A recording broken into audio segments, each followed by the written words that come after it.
Welcome back mga kaaldab. Ito na naman po ang inyong lingkod, si Mr. Destiny. At magbibigay na naman po tayo ng pinakamainit na update po ngayon sa social media. Siyempre trending na naman po. Walang iba kundi si Alden Richards. Pero kapag nagsimula ang Eat Bulaga, trending naman po mismo si Maine Polkerson. Yun lang naman po yan, di po ba? Paligsahan lang po sila. Itong video na to, latest post nga po yan ni Daddy Bay. Napakasipag talagang mag-post ni Daddy Bay, no? Pansin niyo po ba mga kaaldab na talagang pinupush niya ng gusto para sa mga dumadaan at bumibisita sa kanya. Kaya nga po marami natutuwa ngayon kay Daddy Bay dahil masipag nga po siya magbibigay ng update. Hindi po ba? Lalo na nga po pagdating kay Alden Richards, di po ba? Kaya nga sabi ko sa inyo, kampante lang po kayo. Maging matatag dahil kumbaga darating naman po yung point, tayo pa naman po ang bagi. Di po ba? Isa lang po sa mga lagi kong pinapaliwanag, isa lang po sa mga lagi kong sinasabi, lalo na po sa dumadaan sa bumibisita sa channel natin, may kanya-kanya tayong pananaw at opinyon. Di po ba? Sa dami po kasi na nagbabalita sa Aldab, sa dami po kasi na nagbabalita sa mga ina-update natin, balita na pangiinis, pangaasar, pangiinsulto, hindi po ba, na gagawa po natin makaraos. Sa biruin mo, sabi ko nga po sa inyo, 9 years, di po ba? 9 years, nagawa po natin maging kampante at maging matatag. Ngayon pa po kaya tayo susuko? Di po ba? Kaya tuloy lang po ang laban. Kumbaga kahit sabihin nila na 10 na lang ang Aldab, mananatili tayong kampante. Walang iwanan, di po ba? Walang bitawan. Di po, sinasabi ko lang po ito para malaman po ninyo kahit konti lang ang viewers natin at subscriber natin, wala pong problema ron. Di po ba? Kasi ako, nandun po tayo sa point na alam ko yung iba nag-aantay lang. Alam ko yung iba, kumbaga, yung mga tinatawag na silent Aldab lang.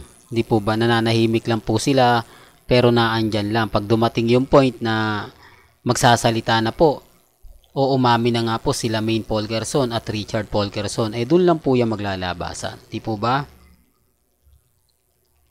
Sinasabi ko lang po ito para lang po klaro, para lang po sa kaalaman ng lahat, lalo na nga po sa mga bumibisita at dumadaan sa channel natin.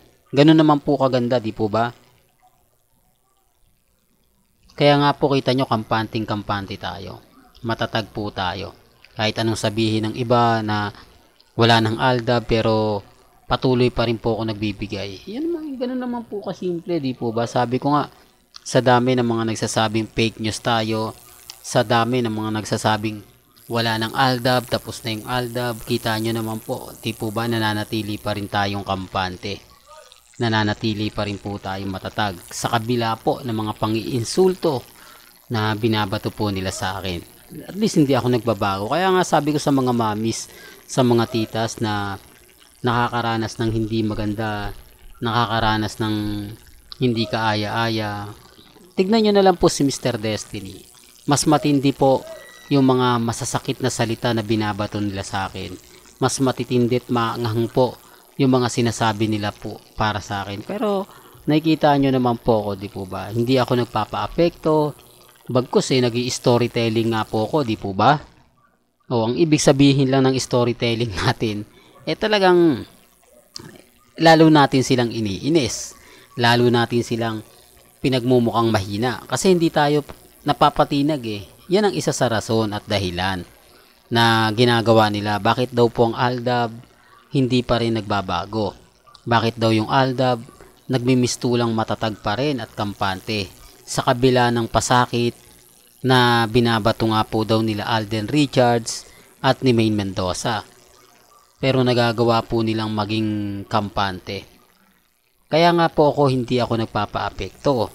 Kaya nga po bawat mga update natin kitang kita nyo naman po, hindi po ba? Kaya nga po sabi ko sa inyo, may mga bagay-bagay na mahirap nga po talagang ipaliwanag. Mahirap nga po talagang sabihin.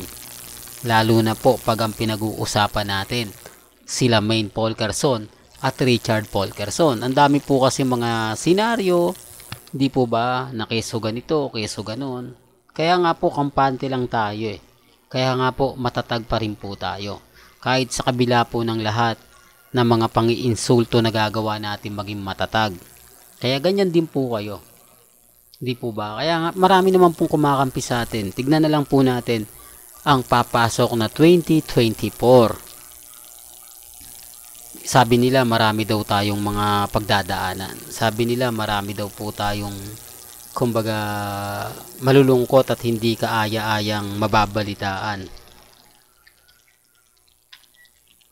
Yun ang sabi nila.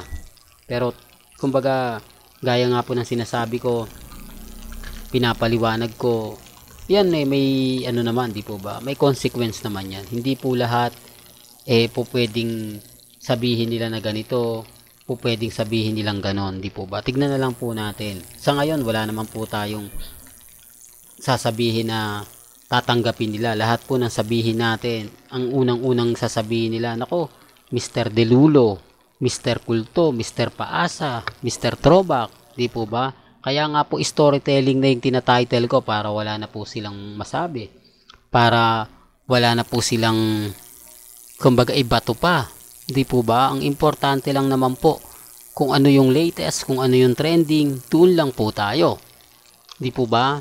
Siyempre viral po yung mga sinasabi ng iba. Trending po yung mga sinasabi ng iba.